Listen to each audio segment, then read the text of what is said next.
I first met Sarah at an Orphan's Promise feeding program near the Payatas dump in the Philippines.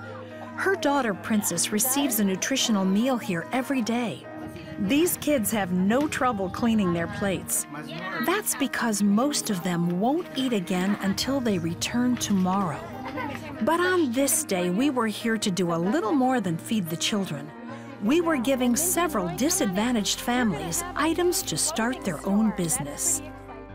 I pray that you'd give them vision and creative ideas and favor with people, that the things that they're doing would be profitable and prosperous, Jesus. Sarah wanted to start a business selling peanut butter, so we purchased jars, peanuts, oil, everything she needed to get started. I was blessed to see how thankful she was for this gift. It wasn't until later, during a tearful conversation at her home, that I got a glimpse of what she had recently been through. That day, my brother hit me and kicked me out of his house. We had nothing. My parents are dead. I have no husband.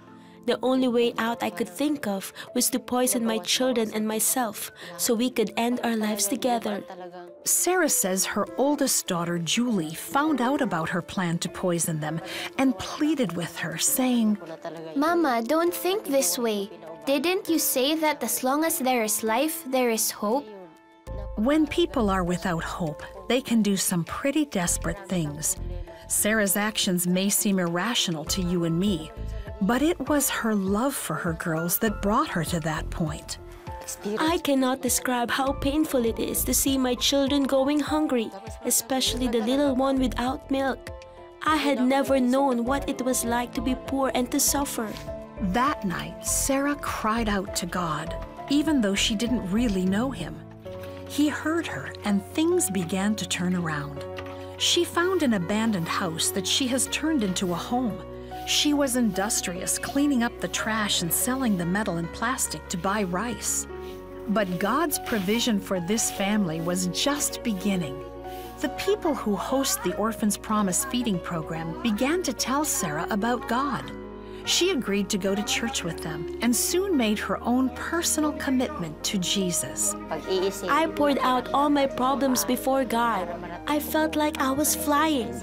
I wasn't carrying anything because I had given my life and my children's lives to Him. God continues to bless Sarah through her new business.